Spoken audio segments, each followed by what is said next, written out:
lastly, before I start going over the tech tools that I found, I wanted to let everyone know that on the Google Doc that was shared with you, there is a link to the Symbaloo page that I'm going to be using to present my web tools. Also, on that Symbaloo page, I included some other resources that I use in my classroom. So later, if you would like to come back to this Google Doc and click on the link, it'll let you explore some of the other web tools that I don't get a chance to talk about. Thanks. Symbaloo is basically just a website that lets you gather different resources and put them together on one page as links. I listed the top 10 web tools that I found and wanted to share at the top, but I also put a lot of the other resources that I like to use in my classroom down below the top 10 on this Symbaloo page. So when you click the link on the Google Doc that I showed earlier, then you can pull any of these up and look at some of the others on the bottom if you would like to. My first web tool is Animoto. This is the only one of the tools that I've actually used before. It's a video creator program, so it would definitely be listed in the creating level of Bloom's taxonomy. This is just the registration page to set up an account if you don't already have one. So I'm going to hop over to my account to show you how it works. You can click create when you're ready to create a video, and then students are able to choose from lots of different styles for whatever video they might like to create. Once they select a style, then they're taken to the video creator, which looks like this. This is one that one of my students worked on last year on Ecuador, and you can see how it's kind of set up like a slideshow. You can just enter information or input pictures and put them in the order you'd like them to appear in, and there's very easy commands to follow over on the left side. Once a student finishes their video, then they publish it, and once a video is published, then students can share them to YouTube or embed them on another site or link them or put them on Twitter. They can even just download them to their computer if that's what they want to do.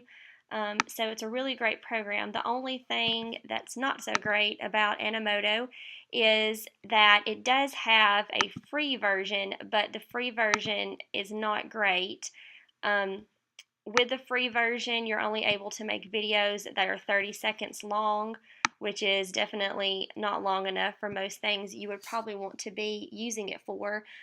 So what the teachers that I work with and I do, there's 4 of us, so we just split the cost 4 ways and do the $30 a year so that we can create 10-minute videos. And you have an unlimited amount of space. You can create as many videos as you want. We probably have about 200 videos in our files, so 10 minutes is definitely long enough, and it's not so bad when you split the cost 4 ways. Powtoon is a free website that allows teachers or students to create presentations. If the teacher is using Powtoon, then it would be considered in the knowledge or understanding level of Bloom's taxonomy, whereas a student could use Powtoon to create their own presentation, which would make the tool fall under the creating level. What's really cool about Powtoon is that it enables different animations and transitions to be put into the presentations, which kind of liven them up a little bit. Pearl Trees is a free resource for teacher or student use. It's a little bit like Linowit. It's sort of a virtual bulletin board. I think it would fall into the analyze or evaluate level of Bloom's taxonomy, or it also could be in the create level if the students are going to use their Pearl Tree to present information that they've gathered or present their ideas. What's cool about Pearl Trees is that students are able to add different resources to their Pearl Tree by adding web pages, files, notes, or photos. They can use it as a place to store resources, a place to brainstorm, or just a place to share their interests. Another cool feature is that by clicking on the interest button at the top, students are linked to other people's Pearl Trees that reflect their own interests. So they're able to find other resources that way. I know we've talked a little about TED Ed lessons before, but there really is a lot that you can do with this website. Not only can teachers create a lesson, they can browse through a library of pre-created lessons that they can also use with their students. This website would address the knowledge, understanding, and the evaluating levels of Bloom's taxonomy. The way the pre-created lessons work, a student would watch a video, and then after watching the video in the think stage, they're provided with several different questions for them to reflect on what they learned. Then also with Dig Deeper, they're given extra resources to explore regarding whatever the topic is. And then there is a discussion, which is basically just a chat that students can contribute to, which is going to be public with other students on ed.ted.com. If the teacher doesn't like the lesson exactly the way it's set up, or there might just be one little thing you want to change, you're able to customize the lesson and change any of the questions or any of the steps in the lesson before you present it to your students. Epals is a free website that teachers can join, and it's a great way of networking with other classrooms all over the world. It would address the analyzing, evaluating, and understanding levels of Bloom's taxonomy. Once a teacher has set up an account with Epals, they're able to search through different classrooms all over the world that they can collaborate with.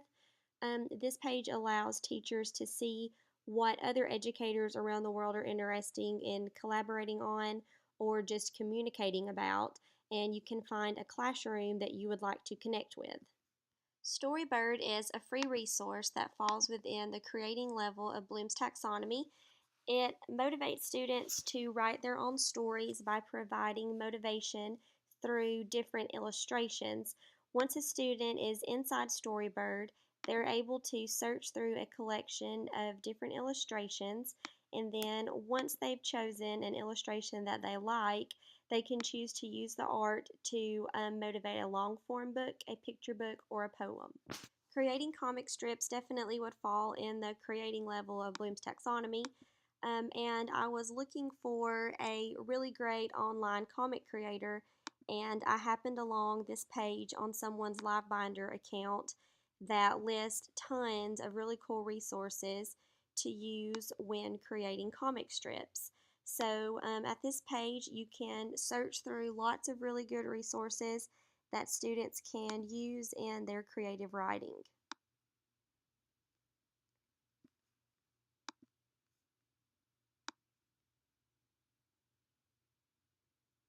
Google Earth Tour Builder is a really cool web tool, and it's free. It only requires that you download the Google Earth plugin for your computer.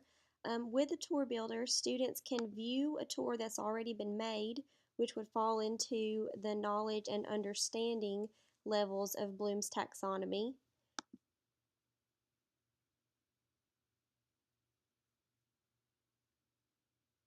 And then also students are able to create their own tours, which falls into the create level of Bloom's taxonomy. Kidblog is an awesome web tool that really addresses every level of Bloom's taxonomy. It allows teachers to create a network for their class. Teachers can use Kidblog to create lessons that students can participate with online. They can also post their thoughts. They can read the thoughts of others and comment on them. And then also they can read blog posts from other students, not just in their own classroom, but students around the world, and collaborate with those students. Livebinder is another web tool that really addresses all of the levels of Bloom's taxonomy. Teachers can use Livebinders to create online binders that organize resources for student use, which would address the knowledge and understanding levels, but also students can use Livebinders to create their own online binders and organize resources, or to create their own e-portfolios, which would address the evaluate, analyze, and creating levels. Another cool feature is that on Livebinders, you can also search through different binders that have been created by other users and made public. And often these binders include lots of resources that you can use. Okay, so that was my 10 new web tools. Don't forget that you can click on the Symbaloo link that's listed on my Google Doc if you would like to explore the other web tools. It will take you to this page so that you can investigate them. And thanks for watching.